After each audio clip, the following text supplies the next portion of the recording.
दूसरे देशों में जो तिरंगा फहराने का काम किया वो कहीं मंत्री एमएलए से कहीं ज़्यादा मानते हैं हम उनको। और एक तरफ तो कह रहे बेटी बचाओ बेटी पढ़ाओ का नारा दे रहे हैं और दूसरी तरफ अपने पार्टी की सपोर्ट कर रहे हैं। तो ये बीजेपी सरकार बहुत ही घिनौना काम कर रही है।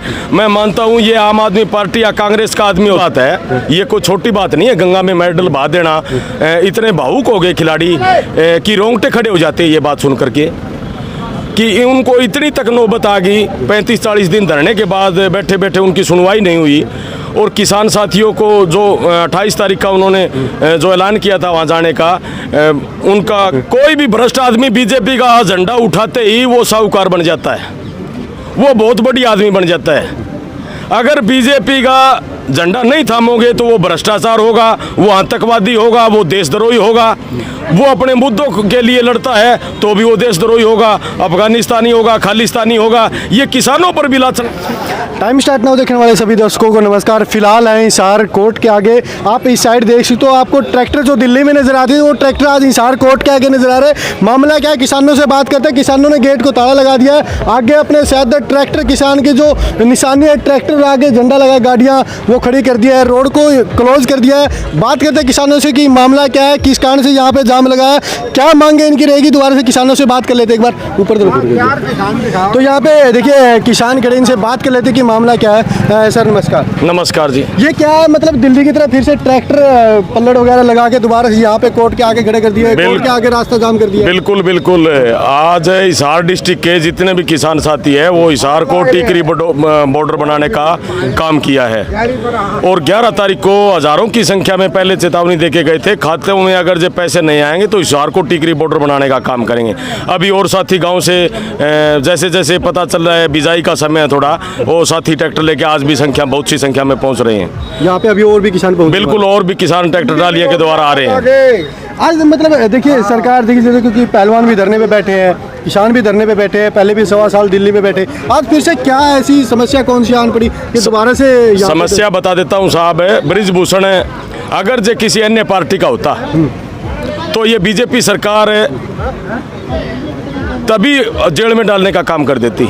लेकिन ये बीजेपी का जिस आदमी ने झंडा थाम रखा है उसको ये बीजेपी सरकार है उसकी मदद करने में जुटी हुई है, न कि हमारे ओलंपिक खिलाड़ियों की मदद करने के लिए।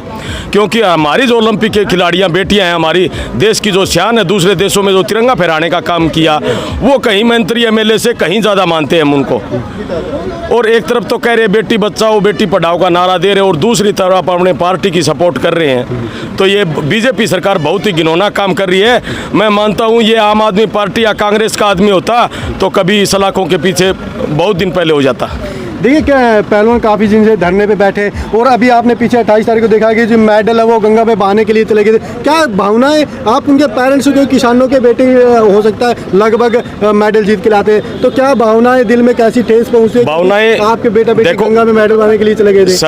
सभी के दिल में दर्द है और इस बात ये बड़ी गंभीर बात है, ये कोई छोटी बात नहीं है। गंगा में मेडल बहा देना, इतने भावुक हो गए खिलाड़ी कि रोंगटे खड़े हो जाते हैं ये बात सुन करके कि उनको इतनी तक नौबत आ गई। 35-40 दिन धरने के बाद बैठे बैठे उनकी सुनवाई नहीं हुई। और किसान साथियों को जो 28 तारीख का उन्होंने जो ऐलान किया था वहाँ जाने का, उनका किसान साथियों को घरों में नज़रबंद किया और उनकी गिरफ्तारियाँ की। अभी 1-2 दिन में फैसला आने वाला है। पूरी मजबूती के साथ खिलाड़ियों के साथ सभी संगठन खड़े होने का काम करेंगे। देखिए खिलाड़ी अगर धरने पे बैठे, अगर उनकी मांगों को पूरा नहीं किया जाता, जैसे आरोप लगाया पोक्सो एक्ट ब्रिजभूषण पे लगा, फिर भी कार्रवाई नहीं हो पाई, लेकिन इसका करना होता। लेकिन वो नेता है, क्या कारण रहा कि गिरफ्तारी नहीं हो? यही तो बोल रहे हैं। कोई भी भ्रष्ट आदमी बीजेपी का झंडा उठाते ही वो साहूकार बन जाता है, वो बहुत बड़ी आदमी बन जाता है। अगर बीजेपी का झंडा नहीं थामोगे तो वो भ्रष्टाचार होगा, वो आतंकवादी होगा, वो देशद्रोही होगा।